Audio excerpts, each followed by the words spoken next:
Com a notícia da descoberta das mais importantes gravuras de arte rupestre ao ar livre. Estavam em Portugal e estavam num local onde deveria ser construída uma barragem.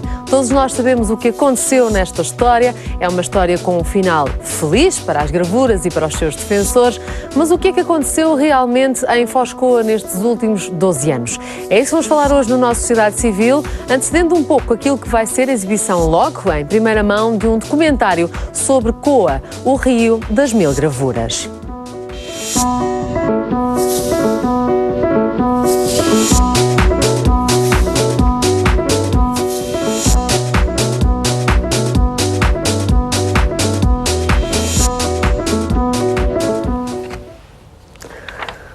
Muito boa tarde, bem-vindo a mais um Sociedade Civil. Nesta terça-feira vamos olhar para Foscoa, mais uma vez. A pergunta é, porquê falar agora de Foscoa? A resposta vai tê-la logo à noite aqui na RTP2. Logo vai poder ver às 11h30 o documentário Coa, o Rio das Mil Gravuras, um documentário precisamente sobre estas gravuras numa coprodução luso-francesa. Por isso, vamos discutir a atual situação do Foscoa neste dia com a ajuda dos nossos convidados. O arqueólogo Cláudio Torres, que está connosco para falar sobre esta perspectiva desta coleção ao ar livre, tão importante para o mundo e para a humanidade. Também, obviamente, com a diretora do Parque Arqueológico de Foscoa, Alexandra Cerveira Lima, e connosco também a historiadora Maria Calado, vice-presidente do Centro Nacional de Cultura. Muito obrigada por estarem connosco nesta tarde de terça-feira. Vamos então falar deste novo fôlego que se avizinha para Foscoa, sobretudo quando abrir o museu, o já famoso museu. O Parque de Foscoa recebeu só no ano de 2006 12 mil visitantes. Vamos saber se são poucos ou muitos. Como é que a região está basicamente resolver estes dilemas? Afinal, foi proposta há 12 anos que Foscoa se tornasse um destino prioritário a nível de cultura, a nível de destino histórico e arqueológico. Não parece que tenha sido isso e que seja essa a realidade no nosso dia-a-dia, mas não sou eu quem o digo, são os nossos convidados também em reportagem. Aliás, a nível de reportagem, vamos obviamente falar com os responsáveis por este documentário, que logo vai poder ver. O documentário, então, Coa, o Rio das Mil Gravuras, podia ter sido feito por um português, mas foi um francês a realizar este documentário que vai ver logo mais às 11h30. Depois vamos perceber que luta foi esta há 12 anos entre as gravuras e a edificação de uma barragem? Quem foram os principais autores das quase petições que surgiram para promover as gravuras? Vamos também até Coa, fomos lá durante este fim de semana visitar e perceber o que dizem as pessoas do local. Para terminar, vamos olhar para toda a história que muitas vezes fica por baixo de água, não só em Portugal, mas também, por exemplo, no Egito e na China. Porque muitas são as histórias que a história vai descobrindo. Cláudio Torres, boa tarde. Pois, porque as histórias estão muitas vezes onde não deviam estar. Os sítios excepcionais estão habitualmente nos locais escolhidos quando se querem fazer grandes obras, não é? O que é normal. São rios, são estreitos, são locais excepcionais. Agora, isso também, por outro lado, às vezes dá condições excepcionais e também de desenvolvimento. São às vezes esses acidentes, digamos assim, que acontecem em que há um movimento cívico que tenta parar. Aliás, o nosso caso aqui e da Foscoa foi exemplar. Não é? Eu nunca mais hei de esquecer que em Paris coincidiu na altura que era a escolha de um delegado para o património mundial sobre os monumentos mundiais, não é? Na altura, e senti um certo orgulho. Quer dizer, as pessoas que olhavam, é um português, é um arqueólogo, ainda por cima vem daquele país em que se deu ao luxo de parar uma obra gigantesca de milhões para salvar lá uns risquinhos do Paleolítico. Isso deu um certo orgulho, deu uma certa... Afinal, nós fomos capazes, não é, neste paísito, de ter uma atitude que pode ser bastante importante mesmo para o resto do mundo. O resto do mundo pode ter olhado para estas gravuras com todo esse entusiasmo e Alexandra Cerveira Lima, eu acredito que enquanto atual diretora do parque, tem também esta percepção junto das pessoas, porque acredito que o parque arqueológico não seja apenas os núcleos visitáveis. O Parque Arqueológico é muito mais do que isto, quer uma perspectiva sociológica, antropológica. O Parque Foz-Coa é também o parque e vice-versa, não é? Sim, o Parque Arqueológico, de facto, foi criado em torno da arte rupestre, que foi o motivo essencial, de facto, foi o que determinou a sua criação, mas foi preciso definir na altura, ou as pessoas que entenderam que aquela arte rupestre era tão importante do ponto de vista científico e patrimonial, que importava salvaguardá-la, estudá-la, valorizá-la, que criaram um território, de alguma forma, que permite que essa salvaguarda se concretize em pleno e, ao mesmo tempo, que dê alguma inteligibilidade à própria arte. A arte rupestre, enfim, só por si, um núcleo aqui, outro acolá, não seriam compreensíveis, efetivamente, nem pelos arqueólogos, que a investiam, nem pelo público que depois visita essa arte rupestre. E, portanto, o território foi assim demarcado e, como nestas coisas de demarcação, de limitação de parques e de outras realidades similares, importa que não haja dúvidas sobre os limites. O que se escolheu foram limites evidentes. O Rio Douro, que é um limite, enfim, que não deixa dúvidas a ninguém, e depois, de facto, estradas que ligam as aldeias. E, portanto, Vila Nova de Foz-Coa ficou em pleno parque arqueológico, hoje é uma cidade e está situada dentro do parque, e depois um conjunto de aldeias que pertencem a vários municípios. Vila Nova de Foz-Coa, sobretudo, efetivamente, porque está no final do curso do Rio, mas depois também os concelhos de Figueira de Castelo Rodrigo, um pedacinho do concelho de Meda também, e também uma freguesia do concelho de Pinhel. Portanto, o parque é tudo isto. O parque nasceu porque tem um património muito relevante, mas depois vem integrar um conjunto de aldeias e os seus territórios de vida, enfim, já as suas seculares. Pessoas, as suas escolas, as suas crianças. Como é que sente que, de facto, eu acredito que há 12 anos era uma coisa morar em Foz-Coa. 12 anos depois a realidade é outra. Em que é que mudou a vida das populações? Porque afinal esperava-se, eu acho que se esperava um maior boom de visitantes, até a partir do momento em que se falava do famoso museu, esperava-se um boom, digamos que o nível anual seria aquele desejado. No fim, contas feitas, ao fim destes 12 anos, visitaram, em média, um número de pessoas que vocês estavam à espera para uma média anual. Portanto, estão um bocadinho aquém daquilo que estavam à espera. As pessoas em Foz-Coa também se ressentem desta falha, digamos assim, ou não?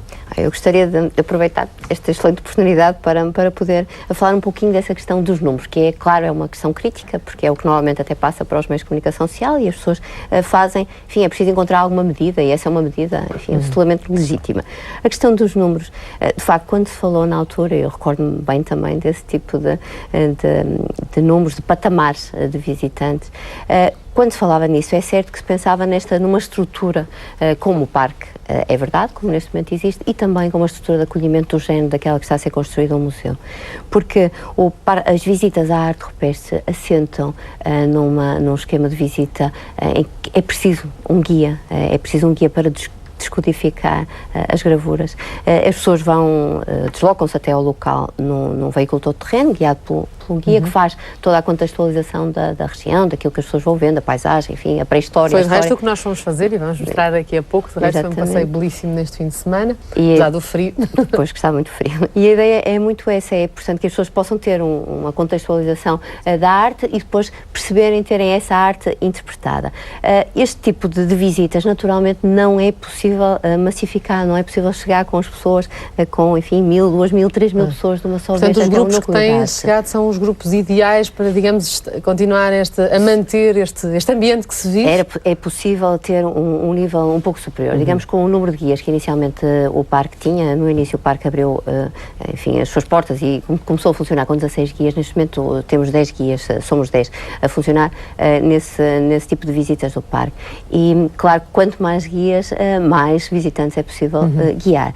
E não são esses, enfim, os 13.500, 14.000 que nós temos conseguido nestes últimos anos, corresponde sobretudo àquilo que nós somos capazes de conduzir até à arte, porque a procura é muito superior e, portanto, custa muito, efetivamente, custa a nós e custa a todas as pessoas do parque, muito particularmente aos foscoenses que vêm chegar visitantes e vê-nos ir embora sem visita. E isso é uma coisa que custa muito e, portanto, estes anos em que o museu tem vindo a ser preparado e que neste momento está em construção, pode ser e deverá ser. Enfim, todos temos que fazer para que assim seja. A tal viragem. Essa viragem. Portanto, seja essencial para acolher muita gente de uma só vez e, portanto, que esse número mude também. Antes de conversar com a professora Maria Calado, também está cá hoje connosco para nos dar toda uma perspectiva, não só da importância deste património que é também cultural, e relembro que já no próximo ano, são 10 anos depois desta classificação por parte da Unesco, mas deixem-me convidar-vos a partilhar alguns excertos do documentário que vai poder ver logo mais às 11h30 da noite aqui na RTP2. A sociedade civil foi à antestreia deste documentário que decorreu na Cinemateca e falamos com os mentores deste projeto que logo vai poder ver na íntegra quando forem então 11h30 da noite.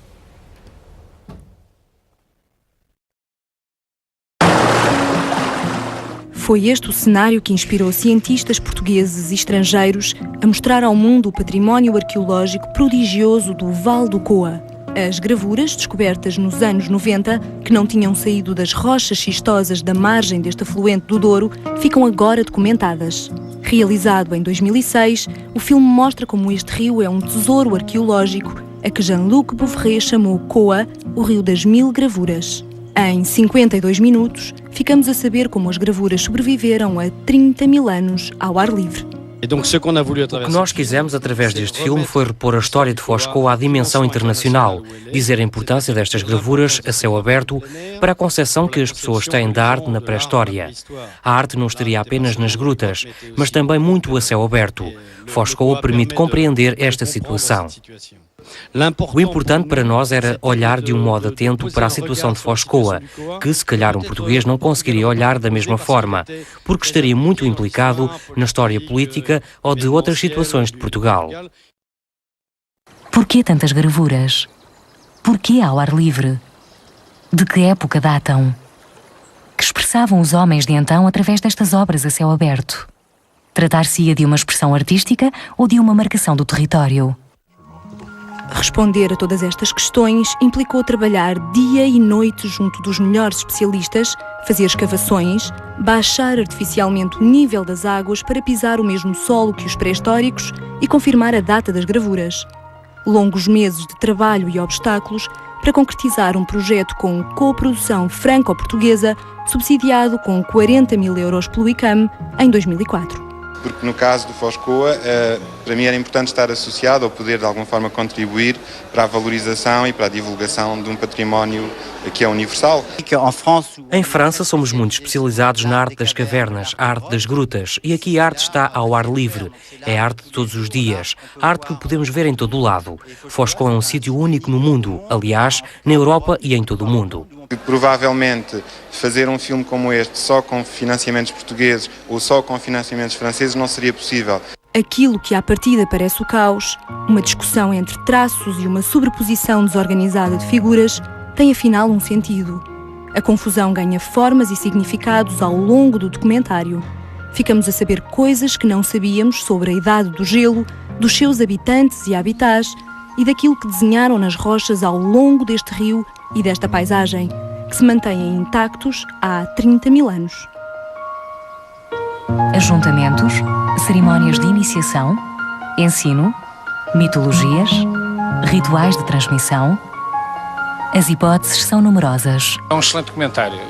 Chama essencialmente a atenção para a importância patrimonial que ali temos, para uma valia internacional que este património tem e para a importância que é a aposta no desenvolvimento do Parque Arqueológico do Vale do Coa. Eu creio que nesse aspecto é fundamental e a divulgação internacional deste património, associada ao impacto e à valia, ao potencial turístico que lhe está associado, é muito importante. Não podemos esquecer que Foz Coa não tem, obviamente, o apelativo turístico que tem os outros monumentos mundiais, que estão também a cargo do IGESPAR e que se situam todos nas imediações de Lisboa, ou mesmo na cidade de Lisboa, que é certamente um grande polo de atração turística. O documentário deixa-nos voar pelo Vale do Coa, ouvir os sons daquela natureza, conhecer as histórias que estão debaixo de água e interpretar as pedras que agentes da terra chamavam de rochas riscadas. Uma viagem desde a pré-história, passando pelo Neolítico, Idade do Ferro e Idade Média, em forma de gravuras. Este documentário é belíssimo. Eu acho que se pode inscrever naquela categoria que não tem tradução direta em português, mas que em inglês, traduzindo à letra, são filmes educativos, se quisermos, porque de facto explica porque é que esta descoberta das gravuras de Foscoa revolucionou a maneira como os historiadores e muito concretamente os arqueólogos entendem este período ancestro da história da humanidade e, portanto, explica de uma forma muito clara e, além disso, é belíssimo porque Foscoa é lindíssima e, portanto, é uma fotografia maravilhosa. Acho que não vão deixar de querer ver este documentário logo à noite. A todos os títulos, recomendável.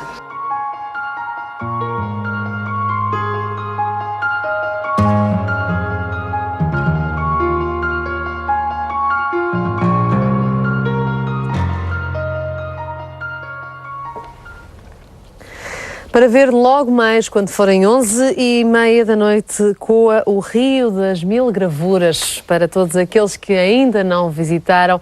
Agora, vem o mau tempo, se calhar não é a melhor época, mas acredite, é uma viagem que vale mesmo a pena. Não se deixe iludir pelos quilómetros de distância.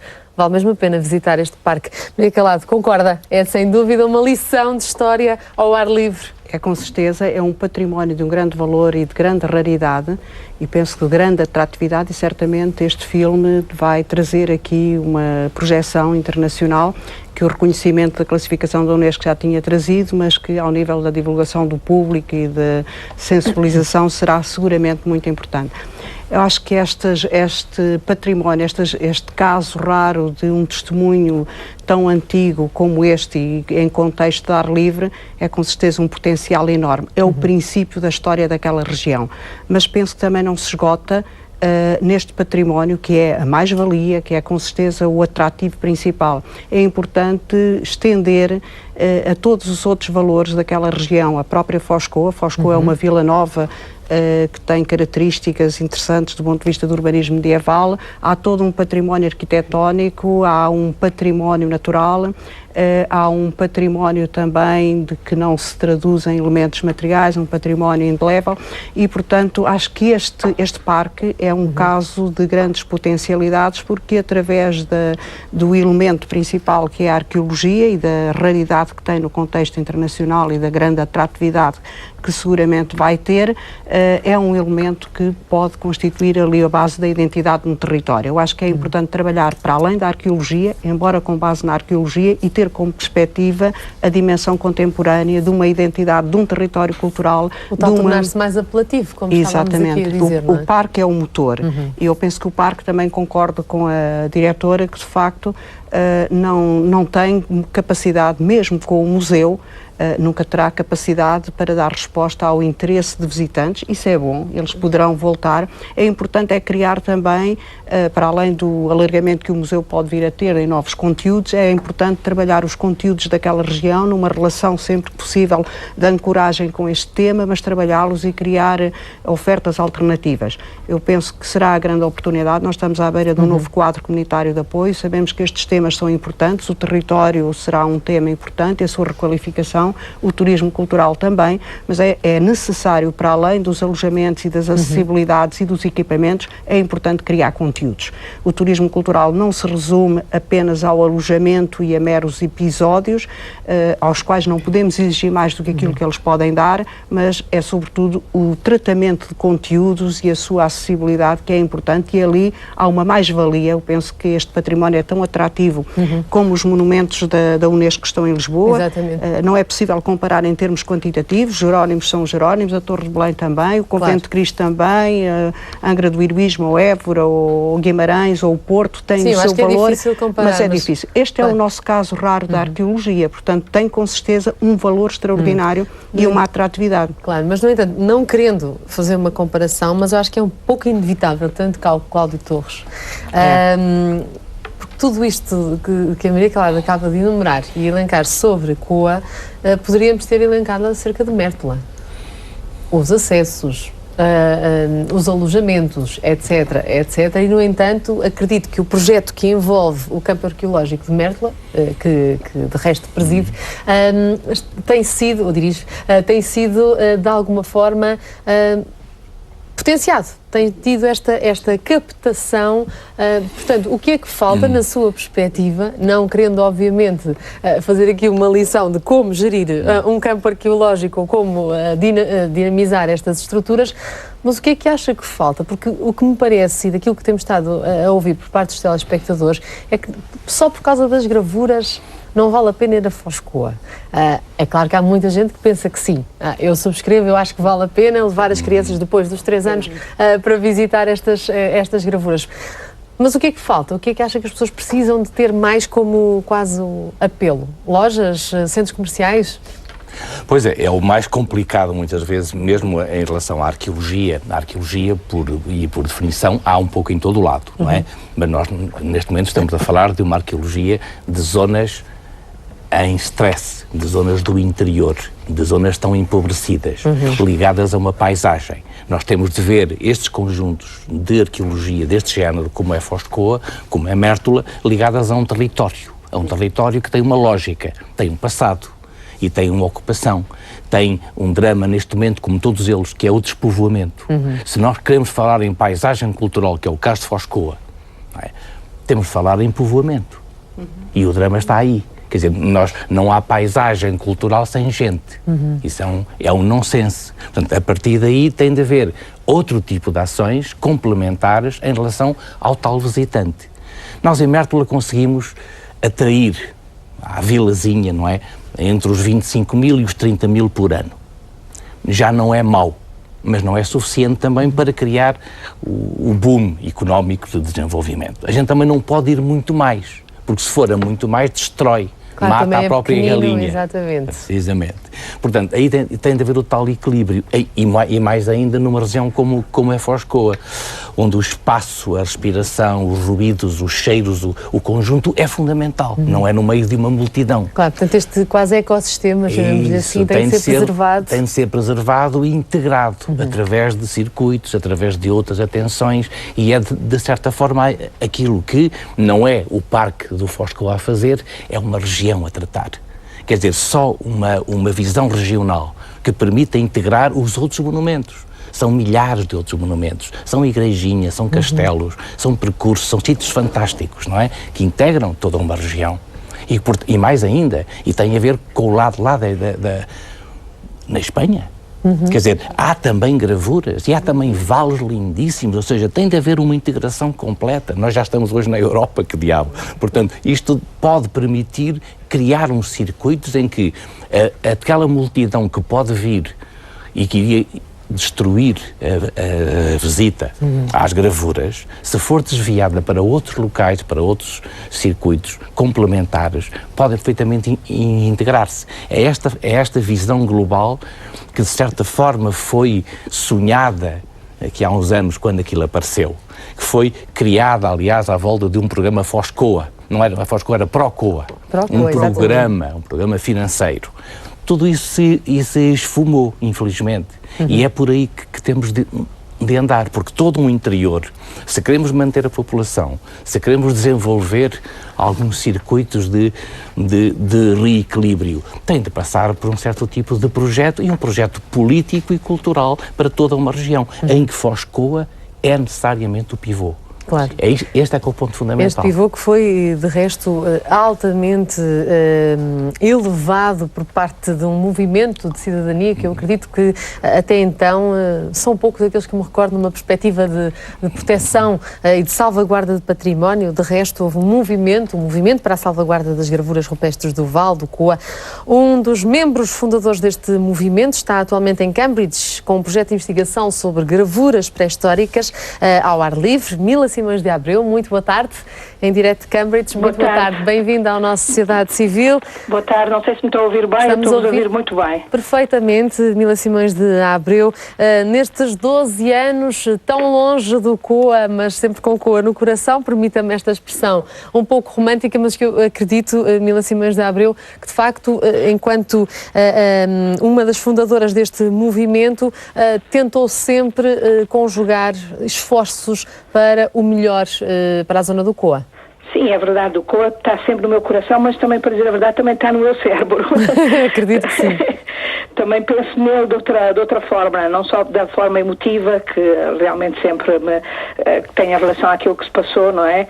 Fico sempre com os olhos meio úmidos quando falo nisso, porque foi uma experiência humana muito, muito importante, sem dúvida, mas, digamos, a minha parte cientista olha sempre para o COA como um diamante em bruto, qualquer coisa de absolutamente extraordinário que nós temos a sorte de ter em Portugal.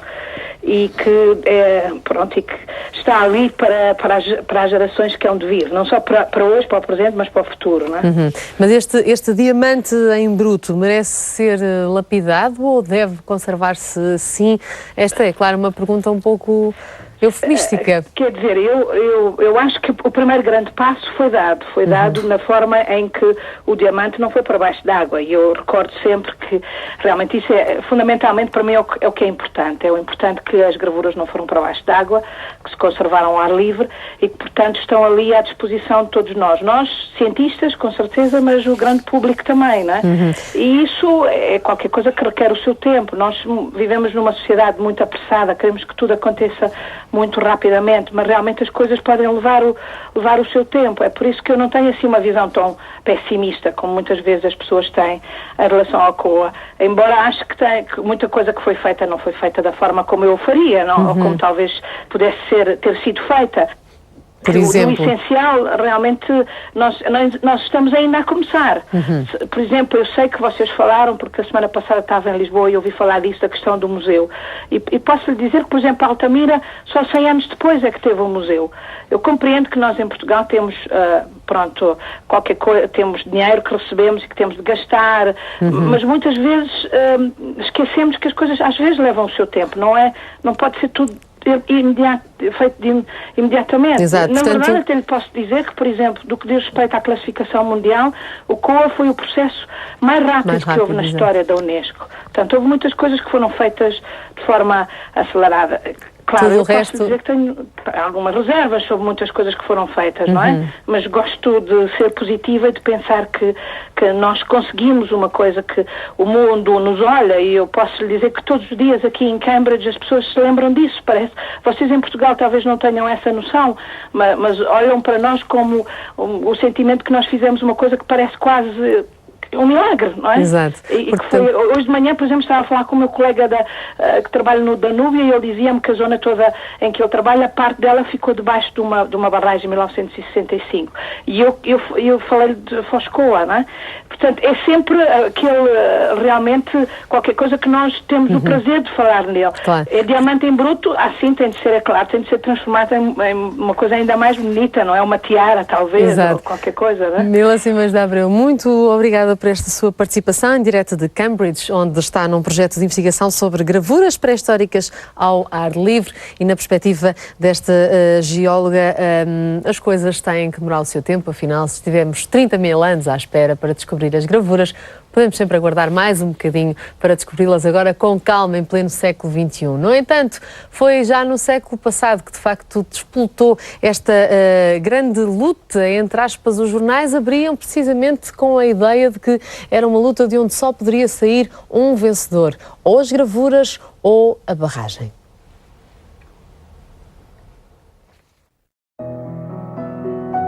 Era Vila Nova de Foscoa, uma vila esquecida no interior do país, quando se descobriram gravuras pré-históricas no Vale do Rio Coa, local onde os portugueses preparavam para construir uma grande barragem. Acho que os portugueses não têm a noção de que este é, porventura, o primeiro dos primeiros monumentos da humanidade que Portugal contém. Trata-se, de facto, de um monumento da humanidade, único no mundo. É feito um estudo de impacto ambiental sobre a construção da barragem. Na audiência pública sobre o estudo de impacto ambiental, o Instituto do Património Arquitetónico e Arqueológico reconhece a existência de vestígios arqueológicos de elevado valor, mas não põe em causa a construção da barragem. Em outubro começam as obras da barragem de Foscoa, decorria ainda um estudo do Instituto do Património Arquitetónico e Arqueológico. No mês seguinte descobrem-se mais gravuras paleolíticas. Inicia-se a Batalha do Coa, de um lado os interesses culturais, do outro os económicos. A luta ultrapassou as margens do rio, tirou Foscoa da sombra, mobilizou a população, os mídia, chegou à comunidade científica internacional e entrou no Parlamento. É sempre necessário medir, digamos, o que está em causa quando se faz uma opção, ou por uma barragem, ou pela preservação do património, como foi o caso, felizmente, no COA. Evidentemente que neste caso a ponderação foi feita, e muito bem, há mais de 10 anos, e foi feita de uma forma muito combatida. A Unesco, pela voz do presidente do Comitê de Arte Rupestre, Jean Clotte, defendeu a submersão das gravuras como medida anti-vandalismo. Em janeiro, o Instituto do Património Arquitetónico e Arqueológico pede a suspensão temporária da obra. A EDP não vê motivos para o fazer, os arqueólogos querem parar a obra. O Presidente da República, Mário Soares, visitou Foscoa e juntou-se à luta pela preservação das gravuras. Também os jovens defenderam com garra a arte do COA. Jornalistas, arqueólogos e cidadãos comuns cantaram "As gravuras não sabem nadar", uma ação cívica que uniu Portugal. Penso que é difícil ficar insensível a essa monumentalidade, porque cruza-se muito bem a monumentalidade da paisagem com a monumentalidade do património. Fica só que estamos perante um património da humanidade que desperta o interesse dos investigadores, dos artistas, dos cineastas, dos documentaristas internacionais. De facto, este património é mesmo um património internacional, mundial. Em outubro, as obras da barragem são suspensas definitivamente pela mão do recém-eleito primeiro-ministro António Guterres.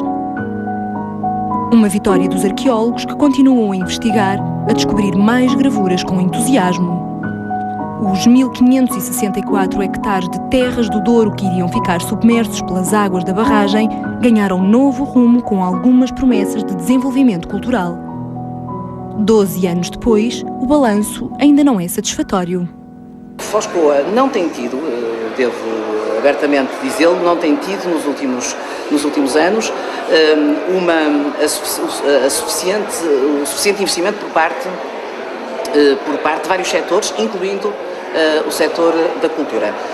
Isso de algum modo explica, embora talvez não seja a única explicação, mas de algum modo explica o decréscimo de visitantes que o Parque Arqueológico de Foscoa tem tido, mas neste momento a nossa grande aposta, nós queremos inverter isso, naturalmente, nós, Ministério da Cultura, autarquia, setores privados também ligados à própria exploração turística, nós queremos alterar esse quadro, e o esforço do Ministério da Cultura, neste momento, este ano e no próximo ano, será sobretudo dirigido para a construção do museu.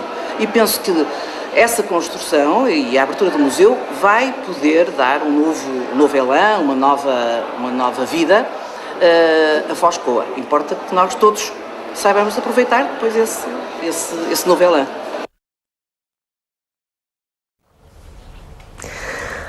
Alexandra Cerveira Lima, como é que vamos aproveitar este elan, de acordo com as palavras da nossa Ministra da Cultura? Eu gostava de pegar nessa questão e associar ao que o Cláudio Torres há pouco estava a dizer. A questão do território aqui é fundamental. De facto, aconteceu que foi identificado um património que remonta à mais antiga humanidade e aconteceu que foi identificado preservado. Para além da arte rupestre, há um conjunto de sedimentos que estão no Baixo Val do Coa que guardam vestígios essenciais do ponto de vista científico, são informação, conhecimentos sobre aquilo que fizeram os homens, sobre aquilo que era a vida dos homens que gravaram estes painéis rochosos. E, portanto, desse ponto de vista é um repositório de conhecimento sobre nós próprios, enfim, há muitíssimas gerações atrás. Dado isto, e portanto, uma vez que foi possível identificar e mais foi possível escolher optar pela preservação e pela valorização deste património, dado isto é preciso que todos nós pensemos qual a forma de inverter a situação, de aproveitar o melhor possível, para o conjunto de território. É um território que há vários séculos está a ser despovoado e o essencial é que isso mesmo se inverta. Não há desenvolvimento, não há crescimento, tudo isso que a própria lei determina que um parque arqueológico deve ter como objetivo contribuir para o desenvolvimento das populações, para o crescimento económico, não há sem pessoas e se as pessoas continuarem a sair daquela região. E, portanto, exato, é essencial aproveitar que seja um motor para isso mesmo. É possível de várias formas, mas não é com certeza só, enfim, acolhendo visitantes que passam 1, 2 horas no museu e partem. É preciso mais do que isso. E eu já agora aproveitava só para relembrar que a minha ligação à Mértola, onde eu durante muitos anos estive também a escavar com o Cláudio Torres, e aliás a minha dimensão patrimonial nasce muito aí, foi aí que eu fiquei muito ligada também a essa vertente que a arqueologia pode ter, essa ligação que pode ter às pessoas, e eu julgo que isso é essencial, criar um movimento, uma movimentação e um investimento que tem a ver com dinâmicas das populações locais, com a forma como o parque se consiga vir a ligar às populações e às outras entidades, mas também naturalmente com uma vontade política. Claro. Acredito que em quase tudo deve ser o seu discurso subscrito por aquele que foi o primeiro diretor do Parque Arqueológico de Foz Coa, que está neste momento a lecionar na Universidade de Bristol. João Zilhão, muito boa tarde. Boa tarde. Obrigado por estar a interromper uma aula na Universidade para falar connosco. Como é que vê este avanço de Foz Coa nestes 12 anos? Bom, como é que eu vejo? A primeira coisa que vejo é que existe, o parque existe, e tendo em conta, se voltarmos à situação de há 12 anos, esse simples facto, a conservação das gravuras e a existência de uma infraestrutura administrativa que cuida delas e organiza o acesso do público aos sítios que é viável visitar, é um facto extraordinário e, portanto, é um motivo de satisfação e de contentamento para todos nós, acho eu, e devia ser menos motivo para, enfim, certas controvérsias ou diatribes sem enfim, já não tem sentido. Exato. Ao fim de tantos anos. Era isso que eu ia perguntar, nesta altura, 12 anos depois, já não faz sentido a polémica e as questõezinhas ligadas à volta das gravuras e todo este historial que acabamos de ver também numa reportagem. Faz sentido pensar no futuro daquilo que vai ser Foz Coa, se calhar para os nossos filhos, para os nossos netos? Bom, vamos lá ver, aprende sempre com o passado, não é? Agora, evidentemente que o grande impacto político que a controvérsia relacionada com a alternativa, o dilema de conservar as gravuras ou fazer a barragem que aqui há 12 anos estava ali em construção, foi, por um lado, um aspecto muito positivo, porque alertou enfim, a população em geral e criou digamos, um movimento de opinião que, em última análise, é o responsável pela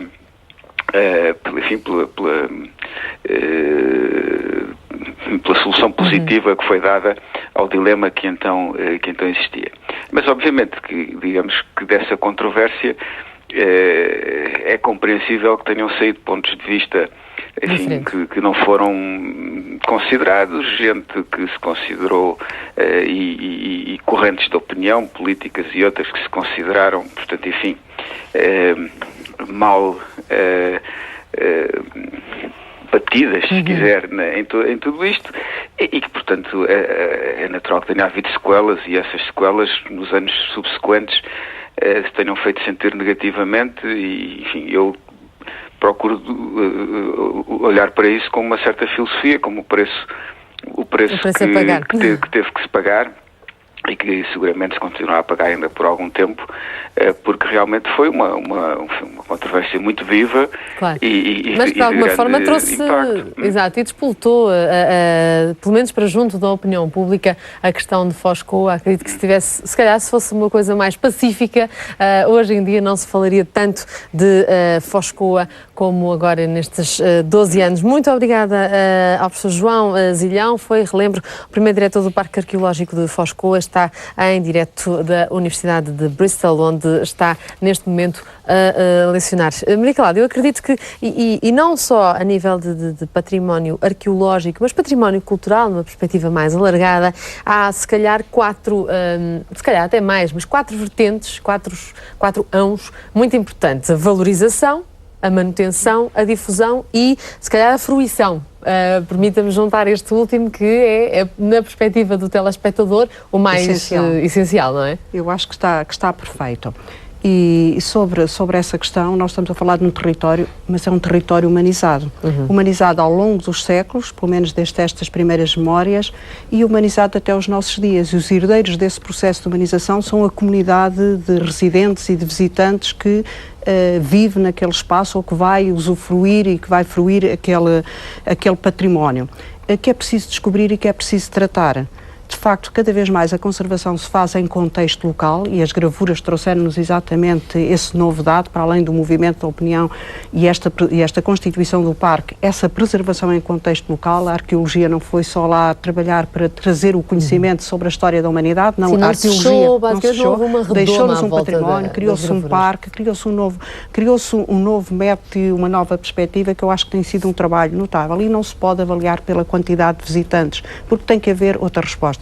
Eu acho que naquela região, como em quase todas as regiões do interior, é preciso pensar seriamente em fazer planos estratégicos de desenvolvimento cultural, muito mais do que planos de ordenamento do território. Tem que ser planos que encontrem uma estratégia de prossecução de objetivos ao longo dos tempos para desenvolver ou valorizar culturalmente, que é de facto muito importante. Senão corríamos o risco de eventualmente fazer ações pontuais, estragar, permitam a expressão um bocadinho forte, mas estragar aquilo que havia e depois não deixar nada para o futuro. Porque é preciso conservar, é preciso conhecer, é preciso valorizar e é preciso, sobretudo, poder fruir com prazer, e aumentando o conhecimento e fazendo, portanto, das mais diversas formas. Eu penso também que a comunidade científica pode ser ainda mais responsável.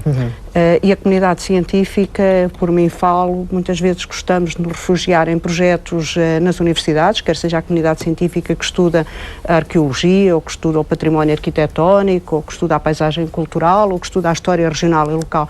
Mas há essa obrigação, penso que da parte da comunidade científica, em envolver-se mais com o tema, em colaborar com o parque, porque o parque é ali o elemento que faz exatamente a transversalidade. Tem que haver estudos multidisciplinares, tem que haver, ao mesmo tempo que se fazem estudos, também não gostaria de ter esta ideia de que se vai estudar e se leva mais um longo tempo, não, nós estamos sempre na expectativa. É preciso ter essa dimensão da aplicação e de começar a encontrar ali determinadas âncoras e começar, pelo menos, se não aumentar a população, manter o nível de moradores que aquela zona ainda tem e que são cada vez mais idosos.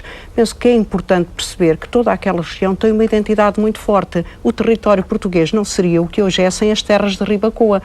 Todos nós nos lembramos que a fronteira portuguesa fica de certa maneira estabilizada em toda aquela frente, nesta frente oriental que nos limita e liga também a Espanha, fica estabilizada exatamente com a integração das terras de Ribacoa. Há ali todo uma história que tem uma dimensão regional, nacional, internacional, que é preciso valorizar e que é preciso ver na contemporaneidade. Eu há pouco, quando ouvi ali a Paula Moura Pinheira dizer que aquele filme era notável, eu acho que não são só apenas as iniciativas ligadas aos itinerários culturais que mostrem o património, à gastronomia ou à fruição da paisagem. Pode ser, isto é meramente quase de ocorrência, mas pode ser um evento sobre cinema e património. Acho que, sobretudo, património arqueológico, que neste momento é um tema muito observado pelo cinema, pelo documentário, pela ficção. É um tema importante, que haja alguma estratégia, que haja persistência, que haja muita coerência e que haja um envolvimento de todos mesmo aqueles que, sobretudo, fogem destes contextos que não são fáceis. Eu acho que é notável haver um pequeno grupo. O caso de Mértola, eu acho que é importante também, e lembrei-me da comunidade científica, porque Mértola tem esse mérito. Mértola tem instalado no seu campo uma unidade de investigação e desenvolvimento, portanto, com projetos de investigação, com equipa internacional, com todos os requisitos, com uma excelente avaliação. E é importante que a comunidade científica também se responsabilize e adira a este projeto. E de resto, podemos falar não só da comunidade científica, mas da comunidade local. Não poderíamos estar a falar sobre este novo fôlego para Foscoa sem ir precisamente ao local, numa viagem de fim de semana, muito frio, mas de qualquer maneira vale a pena passar por todas as terras, não só, é claro, como se diz sempre, a questão de Foscoa, não é só Foscoa, como disse muito bem a nossa convidada Alexandra Silveira Lima logo no início do programa, a zona de Foscoa é muito mais do que apenas a vila agora cidade, Foscoa. Eu acredito até, Alexandra, que Só o facto de ter deixado de ser vila, passar a ser cidade, pode ter sido também uma mais-valia para esta localidade, ou não?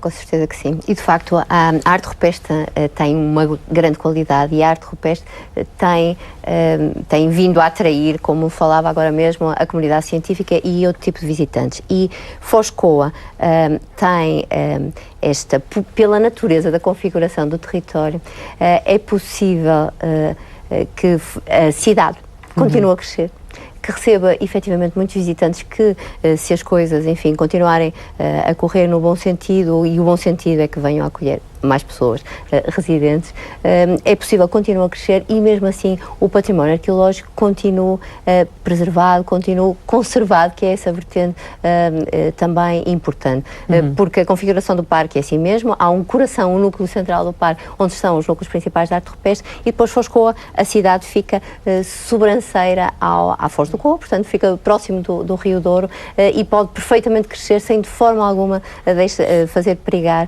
os núcleos da arte rupestre. É só uma outra nota, e a propósito do que a Maria Calado estava também a falar, este território foi construído recentemente, enfim, na Baixa Idade Média, foi construído a pulso, por vontade de um poder régio, que na altura queria organizá-lo, queria povoá-lo, e criou um conjunto de vilas novas, distribuiu talhões, lotes, levou para lá colonos, de facto, eram colonos, efetivamente, integrou pessoas que já lá viviam, e portanto foi por uma vontade política na altura, porque era uma região de fronteira, e portanto importava torná-la mais povoada e fortalecê-la.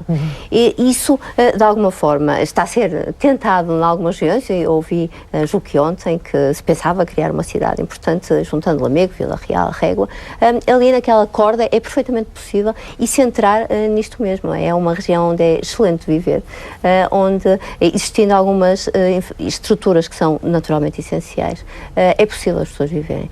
E, portanto, eu julgo que há também, enfim, o Poder Central os vários governos têm mostrado essa vontade, continuando este projeto do museu, que deve ser isso mesmo, e que pode vir a ser.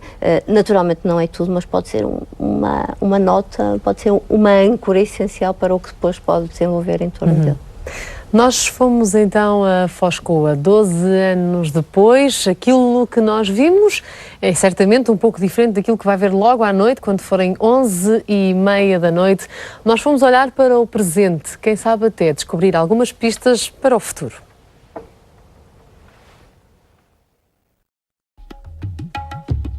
Estas são as cores do caminho para Foz Coa. As amendoeiras em flor, as vinhas e os vales fazem-nos companhia ao longo das curvas que parecem não ter fim. À medida que nos aproximamos do interior, ouvimos menos as pessoas e mais a natureza, até que chegamos à cidade que é hoje património mundial. O nome nasceu aqui, na Foz do Coa, onde termina o rio Coa e se mistura com o Douro. Olhamos à volta e tudo parecem quadros intocáveis, mas nem sempre foi assim.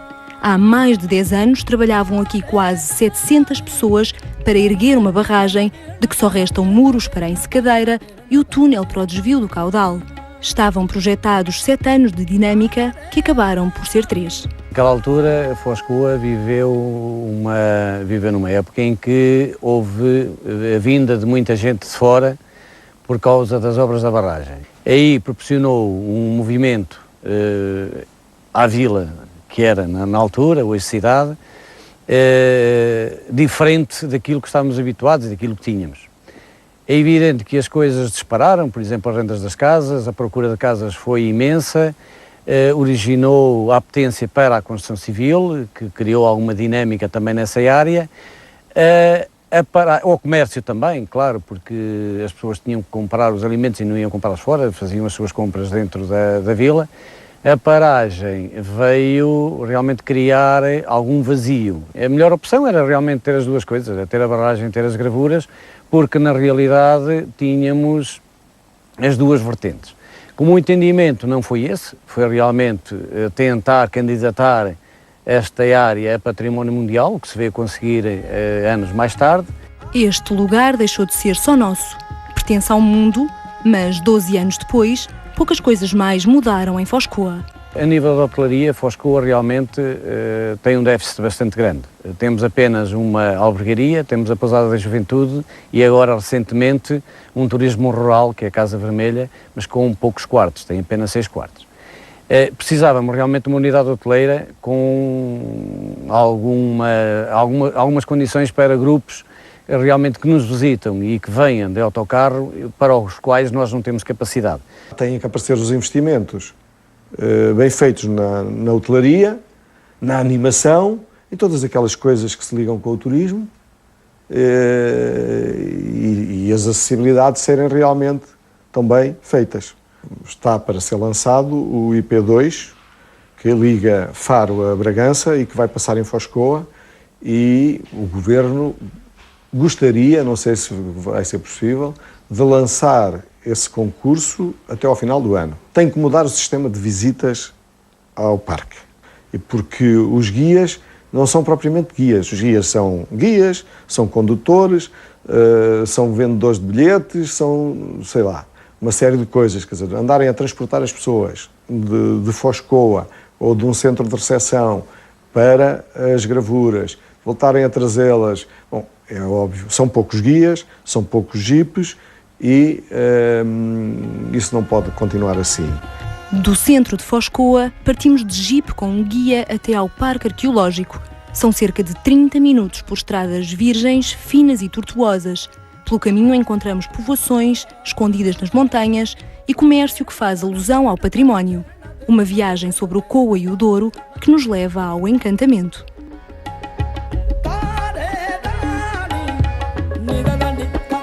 Não tendo recursos, temos o mesmo parque automóvel que tínhamos em 96, os jipes avariam com mais facilidade, mas, no entanto, atingimos durante muitos anos as metas a que nos propusemos para as visitas. Vimos que nos primeiros anos vinham cerca de 20 mil pessoas e agora vêm 15 mil, tendo em conta os recursos humanos, estamos a falar sensivelmente da mesma coisa. Mas entende-se que 10 anos depois o número de pessoas não seja superior, tendo em conta que a forma de visita se mantém tradicional desde o início. Em 10 anos, passaram por aqui cerca de 180 mil visitantes, mais ou menos o número que era esperado a cada ano. 9 guias e 7 jipes são os recursos do parque. De 28 núcleos de gravuras, só 3 podem ser visitados. Crianças até aos 3 anos não podem vir até aqui para conhecer os desenhos dos primitivos. O museu, do qual ainda pouco se vê, sabe-se que deverá estar concluído até ao final de 2008. Com a chegada do museu, há estudos que apontam que o museu pode receber entre 200 a 300 mil visitantes por ano. Mesmo com esta localização e com estes acessos, pode receber. Para muitas pessoas, o museu vai ser uma alternativa às gravuras. Portanto, o museu, a visita é muito mais célere e tem encaixe ao mesmo tempo para muitas pessoas, o que aqui os sítios não permitem. Os sítios aqui, durante cada visita, demora 1h30 e podemos ter cá ao máximo 3 grupos de 8. Ao longo de 17 quilómetros das margens do rio Coa, mais de 10 mil gravuras contam histórias.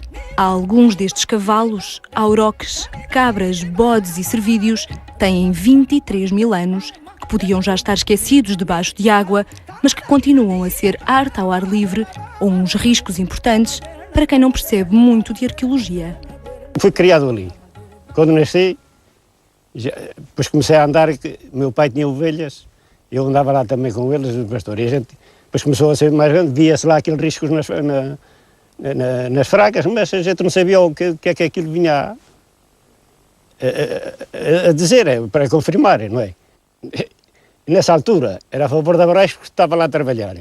Trabalhei lá 7 meses, fiquei sem trabalho. Mas também digo que as pessoas que estudam, têm para isto, acho que isto também é importante.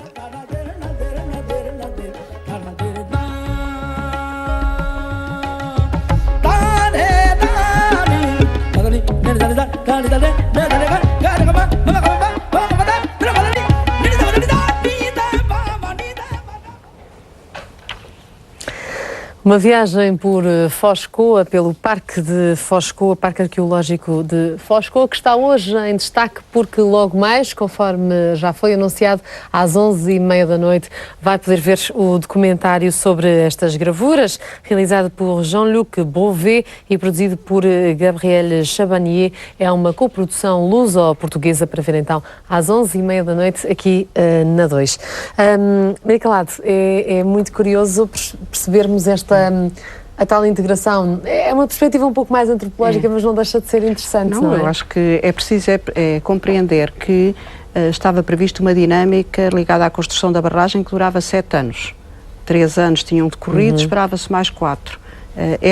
O ritmo ia com certeza também mudar a partir daí, e com a organização de todo este processo, a classificação das gravuras, a sua preservação primeiro e depois a instalação do parque, naturalmente que é um processo que prevê uma sustentabilidade a longo prazo, e é isso que é de facto importante. Como dizia ali um dos moradores, não é, que acreditava que quem estudava poderia ter melhor conhecimento, mas esta visão não pode deixar de existir, porque quem mora lá tem necessidade de ter emprego, de ter atividades, de ter escolas, de ter apoios de todos os tipos.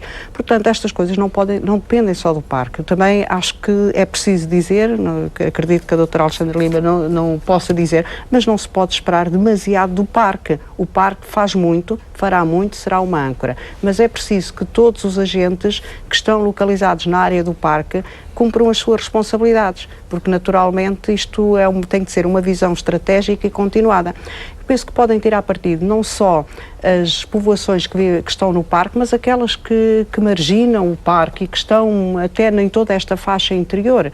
Eu estou a lembrar, mas as gravuras são um suporte de xisto, não é verdade? O xisto é um material que tanto liga esta zona do Coa como a zona das vinhas. Há também produção de xisto ainda, e o xisto é também o identificador de um certo modo de vida e de um território cultural.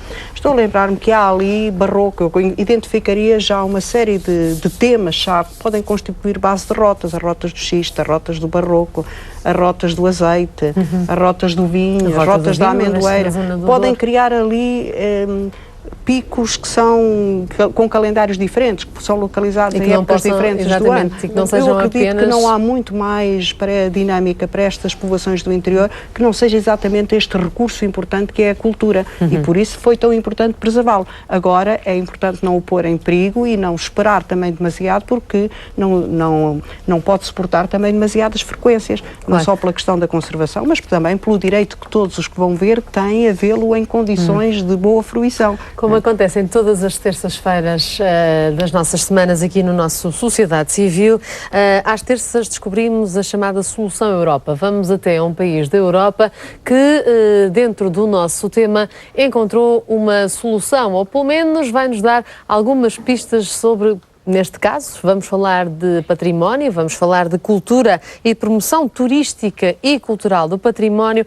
Vamos falar de uma marca, um país que virou uma marca e que aparentemente tem uma facilidade imensa em promover-se através do seu património arqueológico, histórico e cultural. Estamos a falar de Itália. De lá não vêm só as famosas pastas e as famosas pizzas, há também muito património para conhecer. O arqueólogo italiano Pierluigi Rosina vive em Portugal há 10 anos e vai contar-nos então como é esta solução para promover de uma forma tão intensa e aparentemente tão fácil tudo o que é cultura, património e arqueologia em Itália.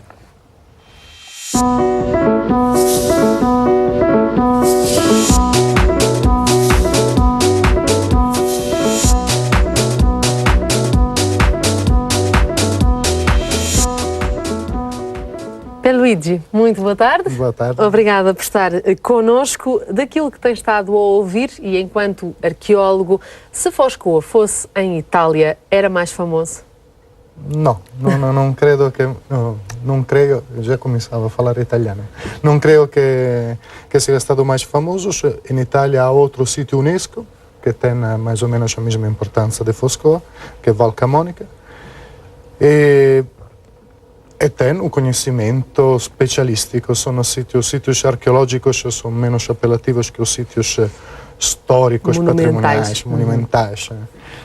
No entanto, fizeram grande campanha e foram bastante apoiados por realizar os parques, com os problemas de gestão que trazem os parques, que isto foi discutido. Portanto, acredita que a complexidade da gestão é, independentemente do país e da zona, tem muito a ver com aquilo que os parques têm para oferecer? a complexidade de gestão é independente. As soluções dependem dos vários países, dos níveis administrativos. Na Itália temos as regiões. Exatamente. Facilita? Que nestes casos parecem que facilitam porque tem um investimento maior.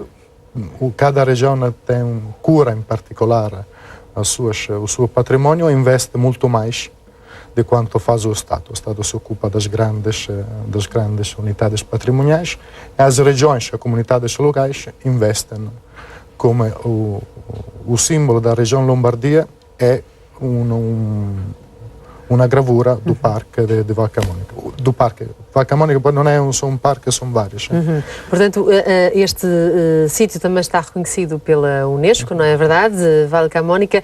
No entanto, e como disse muito bem, a marca Itália, chamemos-lhe assim, Itália, vende-se muito bem, sobretudo por causa dos seus monumentos históricos, não tanto pela arqueologia, que é o que nos traz cá hoje, até como arqueólogo poderá também falar sobre essa perspectiva, mas Itália vende-se muito bem pelos seus monumentos. Qualquer pessoa quer ir a Roma, não só para ver o Papa, mas também para ver o Coliseu. Qualquer pessoa quer ir a Verona, também ver os célebres teatros e o Coliseu também de Verona e a Casa de Romeu e Julieta, claro. Mas a Itália vende-se bem, o património vende-se bem em Itália. Sim, bem, tem a facilidade, porque a Itália sempre foi reconhecida como zona histórica, é uma herança, porque os sozinhos não venderia, tem uma herança que, ao longo do tempo, esta herança foi mais ou menos explorada, mais ou menos foram feitos os investimentos apropriados ou menos apropriados. Havia aquela piada que dizia que metade do patrimônio mundial está na Itália, outra metade é salva. Exatamente. Porque havia um declínio da responsabilidade, tendo também tanto patrimônio, era difícil. E de resto nota-se isso. Em Roma, não é? Quem chega a Roma, há ali uns sítios caóticos e não se percebe muito bem como é que se faz aquela gestão. Certo, porque são todas ruínas. Algumas têm que ser recuperadas, outras valorizadas. E nesta fase, está na fase da valorização. Sobretudo nos centros mais pequenitos, esta tentativa de valorização parece-me que seja maior que não nos grandes centros, porque em Roma o turista é chamado porque é Roma. Exato. Depois, e a Roma ser romano. Se tem um coliseu, um panteão, né? Melhor. Melhor, exatamente. Isso tem pizzas também. O projeto Heritage.it, portanto, é uma página na internet que pode visitar, www.heritage.it, italiano. Heritage, que é uma combinação de duas palavras inglesas. Heritage, portanto, herança, e quality, de qualidade. É possível, portanto, fundir estas duas situações, a qualidade e aquilo que herdamos? Certo. Bem, esta é a nova fase a fase superior, depois da qualificação, valorização, é a fase do desenvolvimento baseado na qualidade do património. Portanto, certificar basicamente que este património cultural é de qualidade e deve ser mantido como tal. Bem, mas o património não só existe o património de qualidade, mas também necessita de serviços, necessita de preservação. A tal valorização, fruição. Exatamente. A marca Heritage, agora é italiana, mas já existe um Heritage International. O professor Osterbeck é vice-presidente da Heritage International, se está criando Heritage Portugal, Heritage Espanha, Heritage Brasil, etc. Que o projeto é pensado para a fruição do turista, onde não é só a relevância do monumento, do museu, etc., mas como é bem conservados, como é bem divulgado e os serviços associados. Porque ir a visitar um parque, um museu onde não tem um bar, não tem um restaurante, não tem casa de banho, não tem acesso para deficiente, etc., diminui o valor da fruição. Quindi Heritage é pensado, grosso modo, como é pensado a fruição dos restaurantes. Portanto, é um selo de qualidade, chamemos-lhe assim, para os monumentos. Para terminar, Pierluigi, já foi a Foz Coa? Já. E que tal? Já vou a Foscou todos os anos, que levo meus alunos do mestrado de Arqueologia Pré-Histórica e Arte Rupestre. Obrigatoriamente, todos os anos vamos a visitar o parque. Para quem não perceba de arqueologia, como dizíamos há pouco numa reportagem, para quem achar que ali estão, umas pedrinhas com uns risquinhos, o que é que temos de ver para além dos risquinhos? O sítio é importante, tem a paisagem do Oriense é sem dúvida fantástica. Tem a paisagem, tem uma arqueologia muito interessante, eu me ocupo de coisas mais antigas. É excelente visitar o Parque do Có. Gostaria de visitar mais, porque o Parque do Có aberto ao público é só uma parte, há muito mais para poder visitar. E gostaria até qualquer restaurante a mais. Exatamente. Então, se servisse um espaguete à la bolonhesa, eu acredito que não dizia que não. Pierluigi Rosina, muito obrigado. Já lhe ia dizer muito grátis também. Muito obrigado por ter estado connosco neste nosso Solução Europa, hoje no domínio italiano da promoção turística, cultural, arqueológica e paisagista neste país. Nós vamos olhar para outros exemplos de histórias e de história que ficaram submersos debaixo de água, não só em Portugal, mas também em países tão distantes como a China e o próprio Egito. Em Portugal, a construção de barragens para aproveitamento hidroelétrico tem um grande impulso a partir da década de 50 com o Programa de Eletrificação Nacional. Desde então, muitas foram as terras alagadas e cultivos destruídos, comunidades divididas e tradições abandonadas. A 21 de maio de 1972, as águas do Rio Homem tomaram conta de Vilarinho das Furnas. A pequena aldeia minhota, onde viviam 57 famílias, viu crescer à sua volta um gigantesco muro de betão. Em apenas um ano, os habitantes tiveram de encontrar um lugar para viver e, com os próprios meios, fazer a mudança dos seus objetos pessoais. Por cada metro quadrado de Vilarinho, receberam 50 centavos, o preço de meia sardinha na época.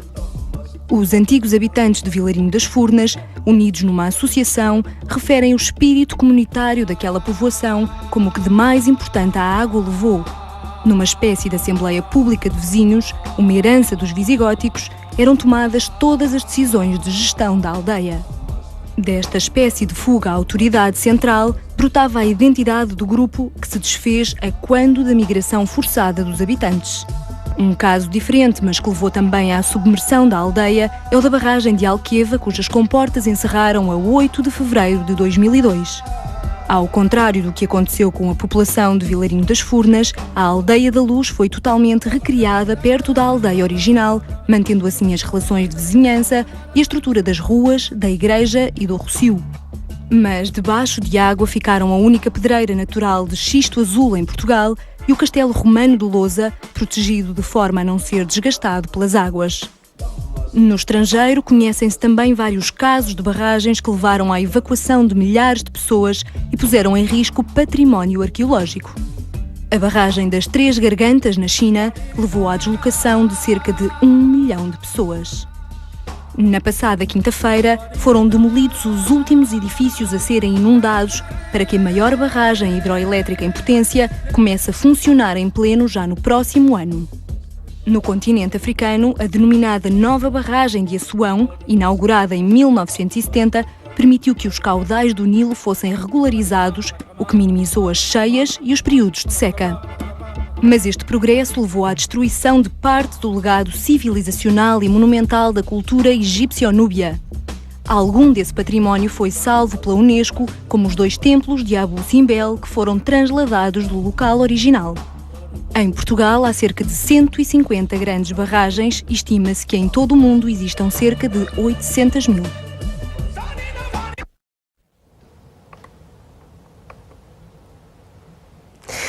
Tanta história que fica por vezes ao lado da água, debaixo da água. Cláudio Torres, como é que vê esta convivência entre aquilo que o nosso quarto convidado de hoje, Pierluigi Rosina, nos falava da perspectiva da evolução, da gestão interna, digamos, porque uma vez que a Itália está dividida por regiões, não tem a mesma organização que nós temos, da gestão, portanto, dos interesses do país, dos interesses da região? Parece-lhe uma perspectiva mais simplificada, digamos assim? Nós temos uma divisão entre nós que são os municípios, não é? E os municípios são fundamentais e têm sido fundamentais a partir do 25 de Abril para encontrar uma certa identidade local. Tem sido importante. Simplesmente, infelizmente, é curto. Ou seja, é uma história muito curta de 4 anos entre cada eleição. Portanto, acontece muitas vezes que os projetos municipais têm essa vida curtíssima, que não funciona, não tem lógica, por exemplo, para questões histórico, arqueológicas e patrimónios, que são longos. E essa é a grande vantagem da Itália. A Itália soube, há muitos séculos, organizar países dentro do país. São regiões que têm lógica interna, que têm uma vida longuíssima, alguns deles. Ninguém está em Siena a chorar porque não vive em Roma. Tem a sua Siena, tem o seu país, tem a sua cidade, tem a sua capital, exatamente, como é óbvio, não é? Portanto, essa identificação com a região, acho eu que tem sido, e tem de ser fundamental também, nós olharmos para aprender. Nós temos de recuperar ou de construir uma região mais ampla em função de fenómenos do património, de regiões históricas, de paisagens culturais, de dar-lhe continuidade. Não chega o municipalismo. O município participa, mas de repente acabou, mudou, e então todo o projeto acaba, infelizmente. Portanto, é um pouco aí que é uma defesa, uma luta por um certo tipo de regiões em que muitas vezes o poder central não tem capacidade, não sabe chegar, não pode chegar a esses locais. É por isso que aqui esta dinâmica do património arqueológico, do património rural, que é outro ponto fundamental, do mundo agrícola, por exemplo, que não é só a produção, tem a ver com cultura, tem a ver com saberes locais. Isso tem de ser integrado numa lógica completamente diferente que não pode ser só o município. E que mais-valias é que são dadas, até porque a Alexandra falava há pouco da questão de fixar as populações, trazer eventualmente uma renovação da idade. Eu vou querer saber, Alexandra Silveira Lima, que mais-valias é que hoje em dia um jovem, um casal terá, por exemplo, em ir para a zona de Foz com Coa, instalar-se, seja em turismo rural, seja na divulgação cultural. Mas para já, deixe-me saudar também o diretor Museu de Arte Rupestre de Monção, Luís Osterbeck. Muito boa tarde. Boa tarde. Bem-vindo. Museu de Arte Pré-Histórica de Monção. Muito bem. A zona de Museu de Arte Pré-Histórica de Monção, também do Instituto Politécnico de Tomar, e é importante dizer que ontem, e curiosamente eu hoje vasculhei os jornais todos e não vi ainda esta informação, mas ontem houve a assinatura de um ato fundador de uma rede, a Rede Europeia de Itinerários de Arte Rupestre. Aconteceu ontem às 11 da manhã no Ministério da Cultura de Espanha, em Madrid, e o Presidente da Câmara Municipal de Monção foi eleito vice-presidente. Portanto, a presidência vai ser da região cantábrica e Portugal, através da Câmara Municipal de Monção, vai assumir a vice-presidência desta rede europeia. Isto é, sem dúvida, uma boa notícia, na sua perspectiva? Eu penso que sim. Aliás, como estava a ouvir o professor Cláudio Torres a dizer, e eu penso que nós hoje estamos num processo de integração e de relação com o outro, e muito deste trabalho que nós todos, os que estão aí no estúdio, eu próprio e outros fazemos, tem uma coisa que nos une, que é o deslumbramento pelo outro, é o deslumbramento pelo que de bom se faz.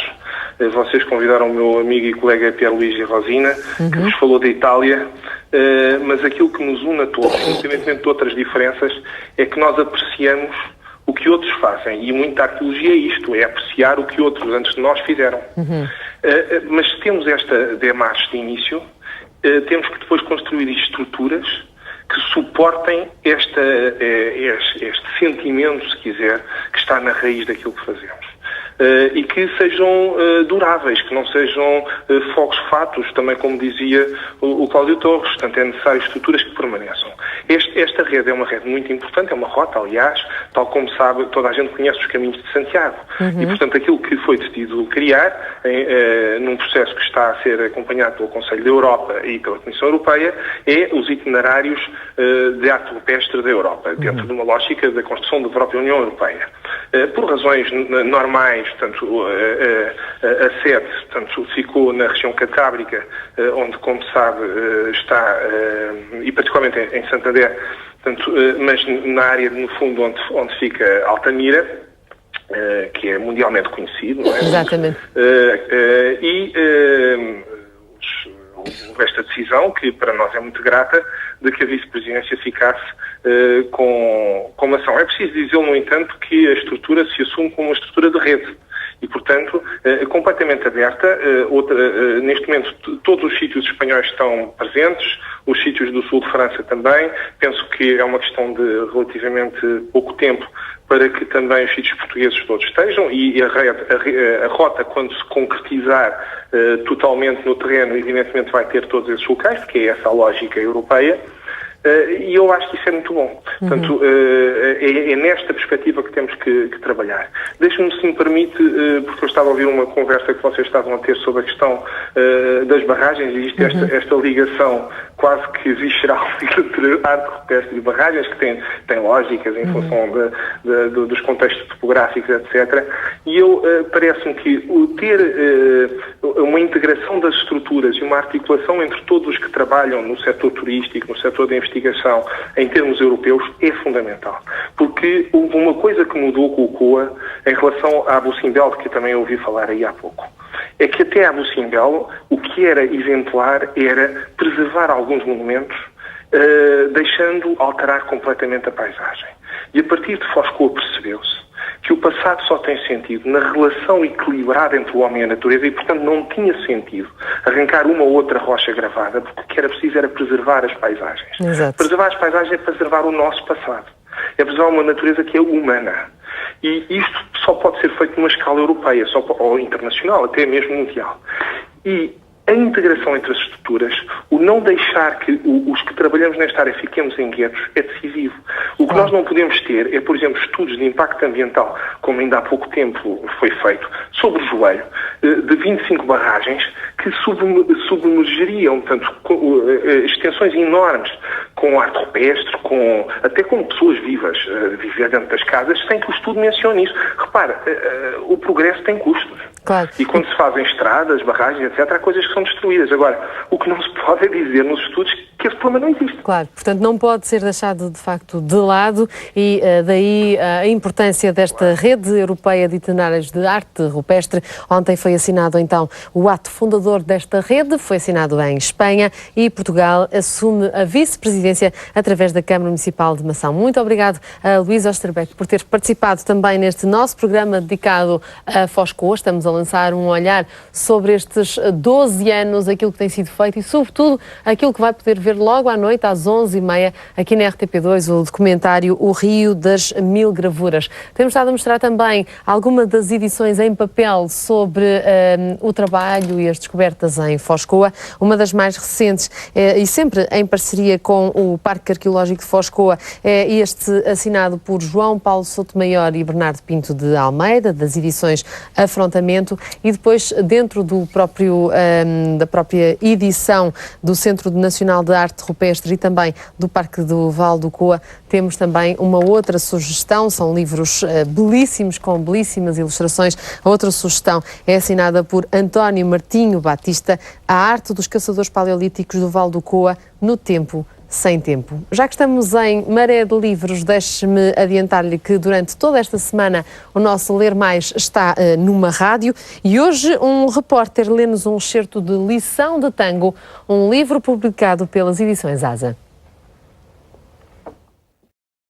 Enquanto percorria o corredor, Giovana pensava que por detrás de cada uma daquelas portas se consumava um drama. Para muitos, o problema resolvia-se com um feliz regresso a casa. Para alguns, havia um epílogo triste. Era um lugar de dor camuflado em hotel de luxo. Um templo no qual os sacerdotes da medicina faziam de tudo para fomentar os seus interesses. Vera Fernandes, 25 anos, repórter de rádio.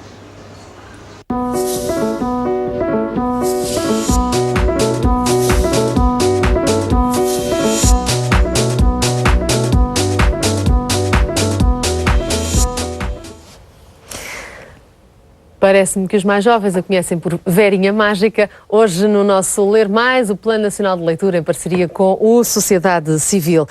Avançamos neste nosso tema. Ouvimos aquilo que o seu colega Luís Osterbeck disse sobre a importância desta rede de itinerários, os arqueólogos não ficarem num gueto por excelência, quase comparados aos cientistas nos seus laboratóriozinhos e que longe do mundo para descobrir algo muito importante. Eu acho que hoje em dia, até pela enorme divulgação, não só de Foscoa, mas de outros patrimónios arqueológicos em Portugal e no mundo, acredito que já não é assim. Hoje em dia os miúdos, quanto mais não seja, para descobrir um pouco daquilo que era a aldeia do Asterix, gostam de viajar um pouco pelo património arqueológico.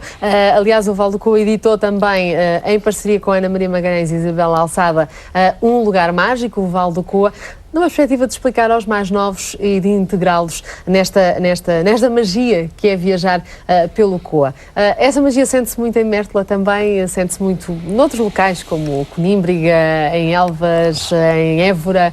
Portanto, eu acho que não é difícil cativar os miúdos, os mais jovens, para este património. Não é difícil, a questão agora está muitas vezes em criar com eles alguma sinergia, não é? É a parte mais complicada, porque hoje o jovem escolar, mesmo universitário, já é puxado, é atraído precisamente à prática, a períodos de estágio, a períodos de férias em que vai visitar, e muitas vezes falta-nos a nós também a capacidade de poder integrar, não é?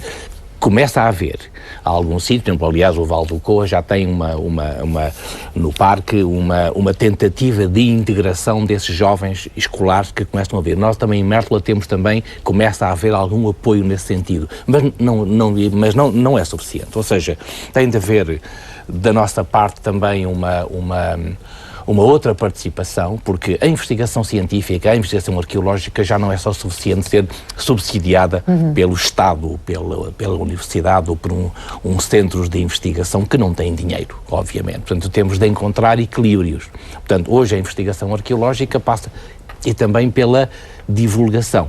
E a divulgação é divulgação científica, que passa, portanto, pela publicação do objeto científico em livros da especialidade. Mas é também a museológica, ou seja, mostrar através de um certo gesto pedagógico, mais claro, mais explicado, mais doce, digamos assim. Portanto, e essa segunda fase faz parte já do que chama ligação depois ao turista. Ou seja, ao fazer-se um museu, ao explicar-se melhor à população, abre-se também à curiosidade de alguém que vem de fora. Portanto, e esta dinâmica vai criando também, a pouco, uma dialética muito importante entre a investigação arqueológica, científica e a própria divulgação.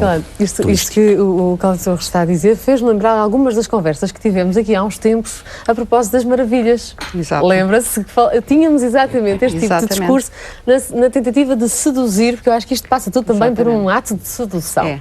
O próprio museu mudou, o conceito de museu tem mudado muitíssimo nos últimos anos, passou de ser um objeto quase de obsessão, diria, para um contexto de sedução. E eu penso que os museus hoje são muito mais espaços de interpretação, espaços não só de conhecimento, mas espaços de interpretação e de apelo para conhecer um pouco melhor e para fruir. Eu penso que a palavra fruição é de facto o prazer de ver, é muito importante.